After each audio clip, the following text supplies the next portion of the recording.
possibly millions of people, because the way it was described is that it was a city that was said to be busy all day, all night, rich in trade, with languages spoken from all over. So I'm like, okay, that would imply millions of people. I mean, if a city's busy all day and all night, I think of large metropolitan areas like New York, Chicago, London, whatever.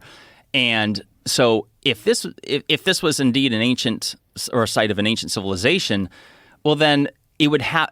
I mean, they're obviously not going to have skyscrapers, so it would have to be an area big enough to sustain that many people, and the Richat structure certainly does. And so the idea would be that this would lead out to the ocean, and that these circles would be where the water is, and then the ridges would be where the structures are, where the houses and the buildings are. And people will say, well, where is that stuff now? So what the implication is that it was blasted by water, and then after that, the wind has done its thing and moved the sand all over it and in between. So 20,000 years ago, this was all green, lush, 40,000. So really?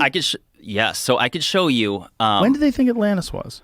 11,600 is allegedly when it was destroyed, which mirrors the Younger Dryas climate catastrophe. Because so Plato so this is 600 BC, and Plato said that it happened 9,000 years earlier. So that would be 11,600 years ago, which coincides with the Younger Dryas climate catastrophe, which makes it so compelling. To me, that is actual scientific evidence that indicates that Atlantis actually existed, because it's very specific.